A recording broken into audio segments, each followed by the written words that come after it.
Assalamualaikum warahmatullahi wabarakatuh. Perkenalkan, saya Dina Fitriana, NIM 182111210, kelas 7F Hukum Ekonomi Syariah. Saya akan mereview buku tentang pengantar hukum pidana internasional yang diterbitkan oleh Bapak Ridwan. Di sini ada bab pertama yang menjelaskan tentang istilah dan pengertian, hukum perselisihan, hukum antar tata hukum, masalah pokok-pokok hukum, ruang lingkup hukum perdata internasional. Mari kita bahas. Istilah hukum perdata internasional selanjutnya disingkat HPI yang digunakan di Indonesia sekarang. Ini merupakan terjemahan atau padanan dari pemahaman terhadap pengertian HPI. Tidak akan lebih jelas. Saya akan menjelaskan bab pertama, yakni hukum internasional publik, adalah keseluruhan kaidah dan asas yang mengatur hubungan atau persoalan yang melintas batas negara, hubungan internasional yang bukan bersifat perdata. Menurut Sumatja, cara pembedaan di atas lebih tepat daripada berdasarkan apa pelakunya. Subjeknya, jika dikaitkan dengan subjeknya, maka biasanya dikatakan bahwa HI publik mengatur hubungan antara negara, sedangkan HPI mengatur hubungan orang perseorangan. Dalam kondisi tertentu, suatu negara atau badan usaha hukum publik ada kalanya melakukan hubungan perdataan oleh perseorangan pun menurut hukum internasional modern. Ada kalanya dianggap memiliki hak dan kewajiban menurut hukum internasional. Dari segi sumber hukumnya, HI memang lebih bersifat internasional. Pada 38 Statuta Mahkamah Internasional menyebut bahwa sumber hukum tersebut adalah: pertama, perjanjian internasional; kedua, kebiasaan internasional; ketiga, prinsip-prinsip umum hukum yang diakui oleh bangsa-bangsa yang dihadapnya; yang keempat, putusan-putusan pengadilan dan ajaran-ajaran yang terjana paling berkemukaan dari berbagai negara sebagai sumber tambahan bagi penetapan dalam kaidah hukum. Saya selanjutnya akan menjelaskan tentang hukum antar tata hukum. Setelah mengkaji berbagai kelemahan yang terkandung dalam istilah HPI dan hukum perselisihan, dalam mengintroduksikan hatah ini, Sudargo Gautama dipengaruhi pengguna istilah interlegal law. Yang dikemukakan adalah pemberian kesan tentang adanya suatu tata hukum di antara sebagai sistem hukum yang bertemu pada suatu waktu. Walaupun Sudarga Gautama yang mengindukasi istilah ini tetaplah masih dapat menerima HPI dan alasan HPI telah lama dikenakan lazim dipergunakan. Selanjutnya saya akan menjelaskan tentang masalah pokok hukum perdata internasional, yakni perkembangan HPI berdasarkan pada kenyataannya adanya keeksistensi dari berbagai sistem hukum di dunia yang berderajat. Setiap pembuat hukum di suatu negara pada dasarnya membentuk hukum sesuai dengan kebutuhan dan kondisi yang ada negara masing-masing. Selanjutnya saya akan menjelaskan tentang bab 2, sejarah perkembangan hukum perdata internasional. Di dalam sejarah perkembangan HPI, tampaknya perdagangan pada taraf permulaan adalah pertukaran barang atau barter. Dengan orang asinglah yang melahirkan kaidah-kaidah HPI. Pada zaman Romawi kuno, semua persoalan yang timbul sebagai akibat hubungan antara orang Romawi dan pedagang asing diselesaikan oleh hakim pengadilan khusus yang disebut Platon Prokonis. Pertumbuhan asas Eropa Utara terjadi peralihan struktur masyarakat monologis ke arah masyarakat feudalitis, khususnya di wilayah Inggris, Perancis, dan Jerman. Makin banyak tuan tanah yang berkuasa, mereka memperlakukan hukum mereka sendiri terhadap semua yang hubungan hukum yang berlangsung di wilayahnya. Dengan berkaitan lain, tidak ada pengakuan terhadap hak-hak asing. Hak-hak yang dimiliki oleh orang asing dapat dibagi saja dicabut oleh penguasa, sehingga HPI pada era ini tidak berkembang sama sekali. Perkembangan teori statuta di Italia. Dengan makin berkembangnya perdagangan antara warga kota di Italia tersebut, penerapan atas teritorial tidak dapat dipertahankan lagi dan perlu meninjau kembali. Teori statuta di Prancis. Pada abad 16, provinsi-provinsi di pancar Prancis memiliki sistem sendirinya sendiri yang disebut konten, yang pada hakikatnya sama dengan statuta. Karena adanya keragaman tersebut makin meningkatkan perdagangan maka hukum antar provinsi makin meningkat pula. Teori-teori modern. Pada abad pemikiran HPI mengalami kemajuan berkat adanya usaha dan 3 orang berkat hukum. Titik tolak pandangan von Fens adalah bahwa suatu hubungan hukum yang sama harus memberi penyelesaian yang sama pula, baik bila diputuskan oleh hakim di negara A maupun di negara B. Penyelesaian permasalahan yang menyangkut unsur-unsur asing pun hendaknya diatur demikian rupa, sehingga putusannya juga akan sama di mana-mana. Satunya pergaulan internasional yang menimbulkan satu sistem hukum supranasional, yaitu HPI. Oleh karena itu, titik tolak pemikiran bahwa HPI tersebut nasional, maka HPI bersifat universal. Dan oleh karena pula ada penyebut perkiraan Fondes dengan sistem otorasi HPI universal. Selanjutnya saya akan menjelaskan bab 3. Titik-titik pertalian dalam hukum perdata internasional. Di dalam ilmu hukum perdata internasional dikenal 2 macam titik pertalian, yakni titik pertalian primer, titik taut berbeda, dan titik pertalian sekunder. Titik pertalian primer adalah faktor-faktor yang keadaannya kekumpulan fakta yang melahirkan atau menciptakan hubungan HPI dengan titik taut. Pembedaan dimaksudkan bahwa dengan faktor-faktor atau kaidah atau fakta itu dapat dibedakan apakah suatu peristiwa atau hubungan tertentu termasuk kategori HPI atau bukan. Adapun faktor-faktor yang tergolong titik pertalian primer adalah sebagai berikut, ada 7. Yang pertama, kewarganegaraan, bendera, kapal atau pesawat udara, domisili, yang keempat tempat kediaman, yang kelima tempat kedudukan badan hukum, yang keenam pilihan hukum dalam hubungan hukum internal, yang ketujuh tempat dilaksanakan perbuatan hukum. Yang pertama saya akan menjelaskan tentang kewarganegaraan. Perbedaan kewarganegaraan nasionalitas pihak-pihak yang melakukan suatu perbuatan hukum atau hubungan akan melahirkan permasalahan HPI. Yang kedua, bendera, kapal, dan pesawat udara dalam arti luas pada makna sebagai kendaraan air jenis apapun yang digerakkan dengan tenaga mekanik, tenaga angin, atau ditunda termasuk kendaraan yang berdasar dukung dinamis kendaraan. Saya akan menjelaskan tentang domisili.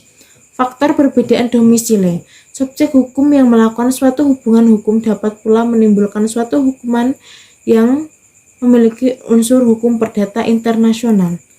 Yang keempat, tempat kediaman. Dalam sistem berkaitan dengan kediaman dibedakan antara domisili dan tempat kediaman.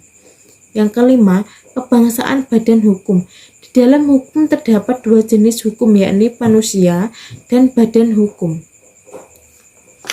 Yang keenam, pilihan hukum intern. Untuk menjelaskan apa yang dimaksud dengan pilihan hukum intern dapat dikemukakan contoh sebagai berikut. 2 perusahaan yang memiliki kebangsaan Indonesia di Jakarta mengadakan perjanjian jual beli sawit mentah yang menyerahkan makna jangka waktu yang panjang. Penyerahan barang tersebut akan dilakukan di Rotterdam, Belanda. Di dalam perjanjian jual beli tersebut ditentukan bahwa perjanjian ini tunduk pada hukum Belanda. Selanjutnya bab 4. Kualifikasi dalam hukum perdata internasional.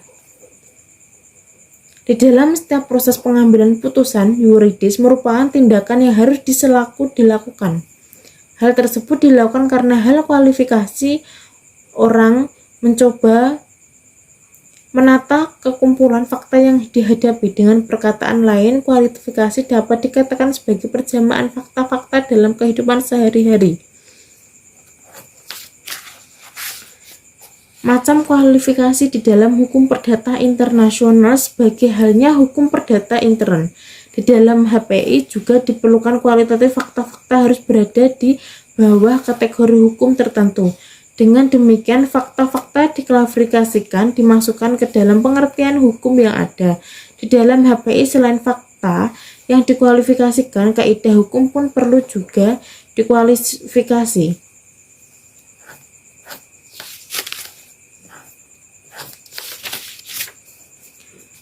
Teori kualifikasi dalam perkara res timbul permasalahan berdasarkan sistem hukum.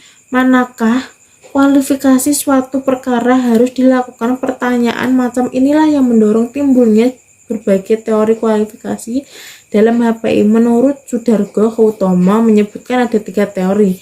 Yang pertama, teori kualifikasi menurut Lex For. Yang kedua, teori kualifikasi menurut Lex Hemmings. Yang ketiga, teori kualifikasi yang dilakukan secara otonom. Selanjutnya, bab 5 yang menjelaskan tentang status personal dan kaitannya dengan prinsip kewarganegaraan dan domisili. Status personal adalah kondisi atau keadaan suatu pribadi dalam hukum yang diberikan atau diakui oleh negara untuk mengamankan dan melindungi lembaga-lembaganya. Status personal ini meliputi hak dan kewajiban, mampuan dan ketidakmampuan seseorang bersikap tidak di bidang hukum, yang unsur-unsurnya tidak dapat berubah atas kemauan miliknya. Walaupun terdapat perbedaan mengenai status persoalan ini, pada dasarnya status personal adalah kedudukan hukum seorang yang umumnya ditentukan oleh hukum dari negara di mana ia dianggap berkait permanen. Ruang lingkup status personal. 1. Konsepsi luas. Menurut konsepsi luas ini, status personal meliputi berbagai hak-hak hukum pada hukumnya, termasuk permulaan dan kehentikan pribadinya, kemampuan untuk melakukan perbuatan hukum, melindungi pentingnya pribadi, persoalan yang berkaitan dengan hukum keluarga dan waris. Yang kedua, menjelaskan tentang konsepnya yang agak sempit. Konsepsi yang antara lain dianut oleh Prancis ini tidak menganggap sebagai status persoalan hukum yang berkaitan dengan hukum harta benda, perkawinan, pewarisan, dan ketidakmampuan bidang hukum dalam hal khusus. Misalnya, dokter tidak diperkenakan memperoleh suatu hak yang timbul dan persennya. Yang ketiga, konsepsi yang lebih sempit. Konsepsi ini sama sekali tidak memasuki hukum keluarga dan waris dalam menjangkau status personal. Yang selanjutnya menjelaskan tentang cara menentukan status personal. Status personal merupakan salah satu masalah krusial dan terpenting dalam hukum keluarga. Titik tautnya untuk menentukan status personal memiliki perbedaan antara berbagai sistem hukum, perbedaan sebagai sistem hukum Islam berkaitan status personal seorang dengan hukum agama. Selanjutnya saya akan menjelaskan tentang kewarganegaraan. Setiap negara yang berdekatan dengan perdaulatan harus memiliki kewarganegaraan. Tidak ada negara yang berdaulat yang tidak memiliki kewarganegaraan. Suatu negara tidak memiliki unsur yang lengkap bila mana tidak memiliki warga negara. Karena menurut ilmu negara, suatu negara harus memiliki atau memenuhi 3 unsur pokok. Yang pertama, memiliki wilayah tertentu. Yang kedua, memiliki organisasi tertentu. Yang ketiga, memiliki suatu kelompok anggota tertentu.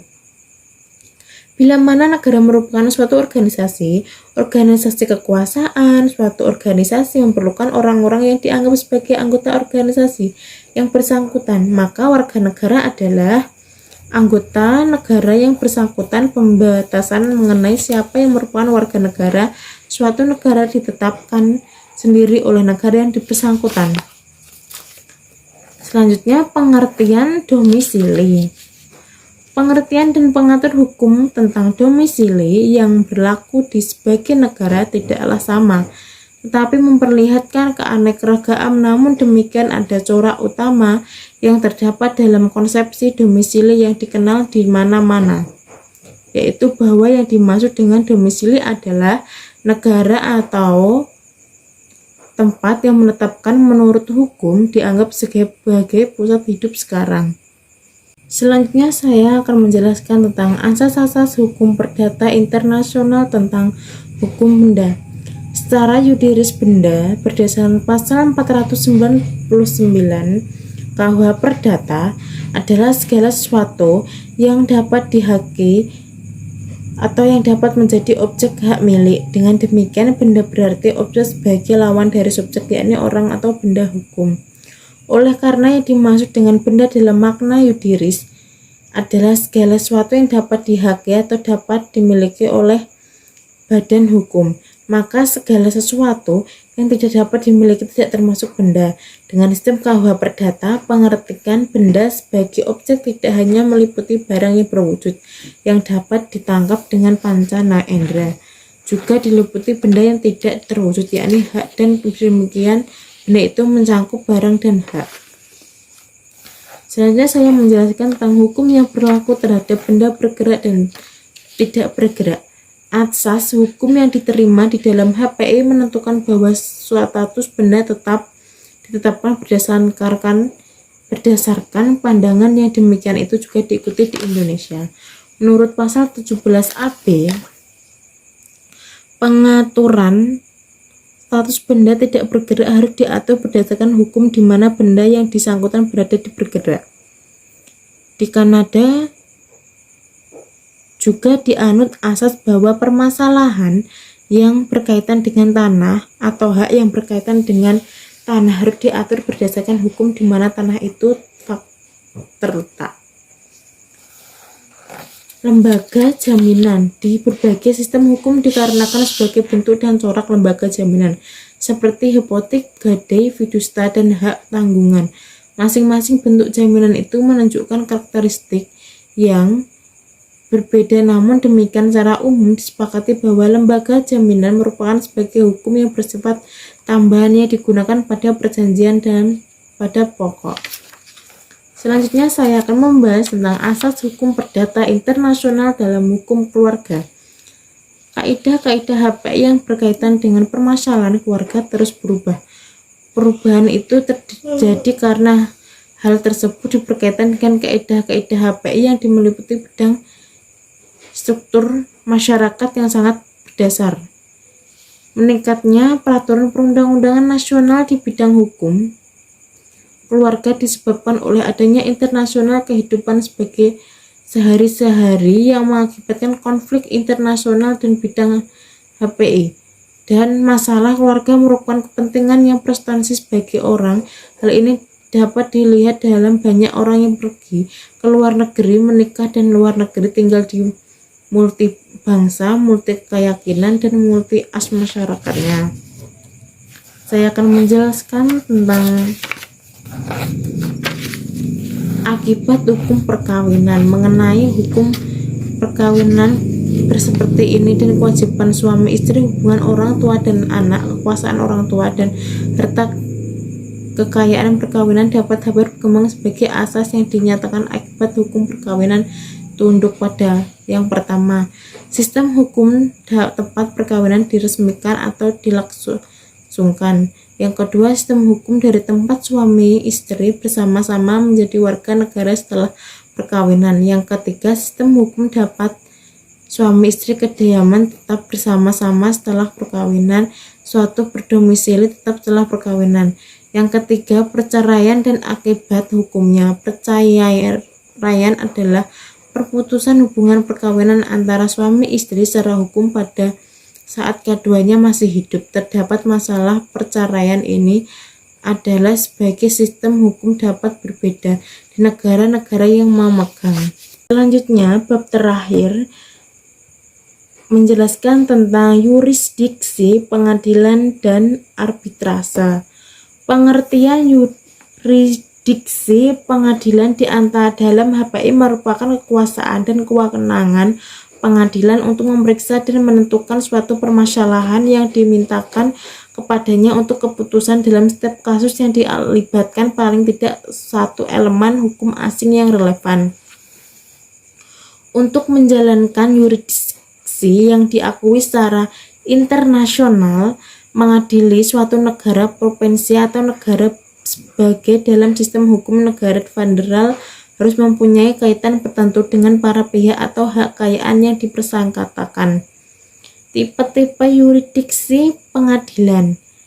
Di dalam sistem terdapat beberapa kategori yurisdiksi pengadilan jika suatu gugatan berkaitan dengan hak-hak atau kepentingan-kepentingan semua orang mengenai suatu hal atau benda, pengadilan dapat secara langsung menjalankan kekuasaannya. Yang ketiga, kompetensi absolut dan relatif. Menurut Undang-Undang Nomor 14 Tahun 1970 tentang Pokok Kekuasaan kekuasaan kehakiman di Indonesia dilakukan oleh pengadilan dalam lingkungan. Yang pertama, pengadilan umum, yang kedua, pengadilan agama, yang ketiga, peradilan militer, yang keempat, peradilan tata usaha negara. Selanjutnya, yurisdiksi pengadilan yang mengandung elemen asing di Indonesia. Di dalam hukum acara perdata yang berlaku dewasa ini di Indonesia yang mengatur terdapat ketentuan khusus mengenai kompetensi pengadilan. Pengadilan Indonesia dapat mengadili perkara-perkara perdata yang mengandung elemen asing. Menurut pasal 118 ayat 1, tuntutan atau gugatan perdata diajukan kepada pengadilan negeri di tempat gugat di tempat tinggal, atau jika tidak diketahui tempat tinggalnya, tempat sebenarnya ia berada. Kemudian jika tergugat lebih dari satu orang dan mereka tidak tinggal dalam satu wilayah suatu pengadilan negeri, menurut pasal 118, gugatan diajukan kepada pengadilan negeri tempat salah satu seorang di tempat tinggal. Itulah penjelasan tentang buku Pengantar Hukum Perdata Internasional yang dirancang oleh Ridwan Khairadin. Saya Dina Fitriana, mohon maaf atau ada salah kata yang kurang berkenan. Wabillahi taufik wal hidayah. Wassalamualaikum warahmatullahi wabarakatuh. Bye bye, terima kasih.